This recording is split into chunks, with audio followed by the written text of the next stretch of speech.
Every college will require, if you want any money whatsoever, that you fill out the FAFSA. I don't care how much money you make. I don't care if you make $500,000 a year. Fill out the FAFSA and send it to the school so that you can communicate to them, I expect to get something. Deadlines regarding the FAFSA. This is something that I read about all the time, and when I see different news reporters talking about FAFSA and they're telling families how to fill it out, it's so incorrect. But one of the things they'll say a lot is, make sure to apply for FAFSA early because money is given out on a first come, first serve basis. No, it's not.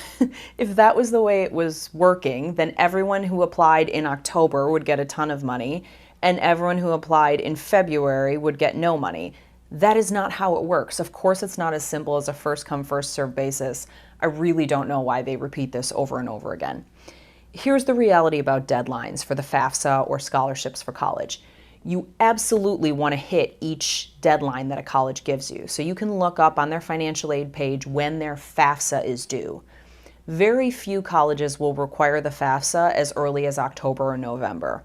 Most colleges' FAFSA deadlines are not until December, January, February of when your student is applying. These dates can often be much later than their application deadline for the student. So it's normal that you might be sending in the FAFSA after your student have already sent in their applications.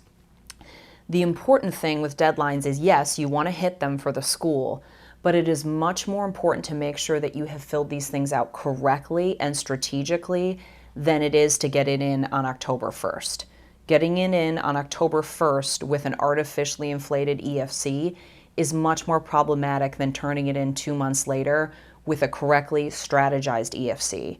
So many families every year never fill out the FAFSA because they assume it's too complicated, they're not going to do it right, or ultimately they think they make too much money and then they're not going to get any aid anyway. It is true that for a family who, let's say, makes $150,000 a year, that they are not going to qualify for any government money whatsoever besides student loans. That's true. But you still want to fill out the FAFSA because the college is going to be determining how much money they give your family.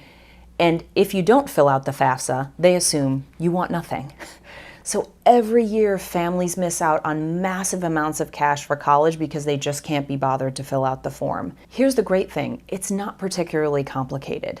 Now, it is annoying, let's be honest. It's a government form, and just like your taxes, it's not fun to do. But mostly what you're doing is copying all of your information from your taxes from 2 years ago onto the form. So this is called your student's base year. So let's say your student is going to graduate in 2025. That means they're going to do a 2-year look back and be looking at your 2023 taxes. You're going to be reporting those numbers as they are to the college. There's going to be an option to report using something called the DRT, data retrieval tool. Highly recommend against using this because here's why. It's technically a little easier for the parents, but a lot of issues end up happening because things like IRA rollovers, other technicalities that can happen in the way that you're moving money around each year can mean that it looks like you have a lot more income than you actually do. So I do suggest manually filling out the FAFSA and using your taxes from 2 years ago. It's going to get to questions, the questions change every year, but it's usually around 89, 91. They're going to ask you about your savings and your net worth. Here is where families do all sorts of crazy things. So I'm going to tell you the correct way to report these numbers. First, they're going to ask you what is in cash, checking, and savings. So this is just a pretty simple question about how much money is in your checking and savings account. Obviously, report that as it is. Now, on the next line, they're going to ask, what is a parent's net worth, or what is the parent's net worth of investments? This is where it goes extremely haywire for families. So families are sometimes including their retirement cash on this line. Families are sometimes including the home they live in and the value of that home on this line.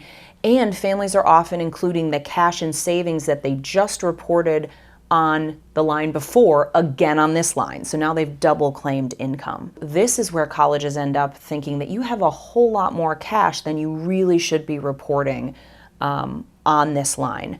I'm going to include in resources exactly what should be going on this piece, but ultimately, let's make it very simple for you. This is any cash that is outside of retirement that you have not already listed on the line above. So this could be money in stocks, mutual funds, checking accounts. This could be money in a money market, bonds. Any money that is not under a 401k umbrella, IRA umbrella, Roth IRA. If you have any confusion about what should be reported on this line, please reach out to us. We can help make sure that you are not including something here that you shouldn't be. Really important to make sure that your EFC is not artificially inflated for the colleges here.